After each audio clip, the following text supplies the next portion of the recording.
நம்ம online 85+ chemistry இரண்டாவது கேள்வி. இது எங்களோட முன்னோடி பரீட்சை 2ல் இருக்கிற எங்களோட முதல் பேப்பரில் இருக்கிற 29வது MCQ.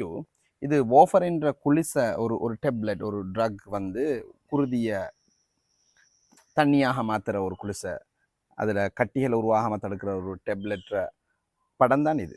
இது ஒரு ஆர்கானிக் சர்வே. இந்த சர்வே சம்பந்தமாக பிழையான கூற்று எது கேட்டிருக்காங்க. பிழையான கூற்று நல்லா ஞாபகம் வச்சுக்கணும்.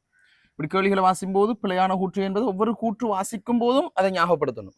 ஏன்னா அதுக்கு முதல்ல இருக்கிற கேள்விகள் வந்து சிலது நம்மளோட இந்த கேள்விகளில் குறுக்கீடு செய்யும். அதனால பிழையான கூற்று என்பதை ஒவ்வொரு கூற்று வாசிக்கும் போதும் நீங்கள் ஞாபகப்படுத்திக் கொள்ளணும். ரைட். பிழையான கூற்று 3 பிரதான தொழிற்படு கூட்டங்களை கொண்டது அப்படின்னு கேட்டால் ஓம். இதில் பாருங்க, இது ஒரு கார்பனைல் சர்வே, இது ஒரு கார்பனைல் சர்வே பிரதான தொழிற்படு கூட்டம். இது ஒரு அல்கஹால் ரெண்டாவது தொழிற்படு கூட்டம். இது ஃபீனோல் அல்ல, இது அல்கஹால். இதான் நீங்க பிற பிழையாக இருக்கும். இது வந்து ஒரு எசுத்தர், ROR எசுத்தர். 3 பிரதான தொழிற்படு கூட்டம் என்பது சரியான கூற்று. இது PCl5 தாக்கம் உறாதுன்னு சொல்லி கிடக்கு. PCl5 தாக்கம் உறணும்னு சொன்னால் ஒயிக் அசிட் அல்லது அல்கஹாலா இருக்கணும், ஃபீனோலாக இருக்கக்கூடாது. இங்க ஒயிக் அசிட் இல்ல, ஆனால் அல்கஹால் காணப்படுது. இது ஃபீனோல் அல்ல. சில பிள்ளைகள் இது தாக்கம் உறாது என்பதை சரின்னு எடுக்கும், ஏன்னா இது ஃபீனோல்னு நினைச்சு கொண்டிருக்கும். இது ஃபீனோல் அல்ல. பாருங்க, இது ஃபீனோல் அல்ல. 6 ரிங்கிறதுக்காண்டி அது ஃபீனோல் அல்ல. ஸோ இந்த கூற்று பிழை. இதுதான் ஆன்சர். இதுதான பிழையான கூற்று, இதுதான் பிரதானமான ஆன்சர். அப்படி இல்லாட்டிலும் சில நேரத்தில் இது இல்லாட்டிலும் அடுத்த ஆன்சர்களை செக் பண்ணலாம். நீர் பேரியம் ஹைட்ரோசைட்டுடன் ஒடுங்கல் தாக்கத்துக்கு உட்படும். நீர் பேரியம் ஹைட்ரோசைட் என்பது ஒரு வன்காரம். அப்போ வன்காரத்தோட நீங்க NaOH அல்லது இங்க KOH பொதுவாக போடுவது.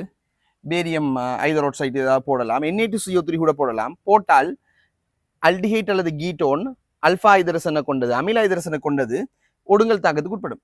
இங்க இருக்கு கீட்டோன் இருக்கு, அது பக்கத்துல அல்பா ஹைட்ரசன் 2 இடத்தையும் இருக்கு. ஆகவே அது ஒடுங்கல் தாக்கத்துக்கு உட்படும். ஆகவே அந்த கூற்று சரி. ஊடகத்துக்காண்டி பேரியம் ஹைட்ரோசைட் போடுறாங்க. பிரெடியின் சோதனை பொருளுடன் நிறவுள்படிவை தரும். அதாவது கார்பனைல் சர்வர் பிரெடியின் சோதனை பொருளோட வீழ்படிவை தரும். இங்க கார்பனைல் சர்வருக்கு ஆகவே வீழ்படிவை தரும். 5வது, ஐதான HCl சேர்க்க அமில நீர் பகுப்புக்கு உட்படும். அமில நீர் பகுப்புக்கு உட்படணும் என்று சொன்னால் ஒன்று எசுத்தர், அடுத்து வந்து ஏமைட் இருக்கணும். ஆகவே இங்க எசுத்தர் இருக்கு, ஆகவே அமில நீர் பகுப்புக்கு உட்படும். COOH ஆகவும் அல்கஹாலையும் உருவாக்கும். ஆகவே இங்க பிழையான கூற்று 2வது.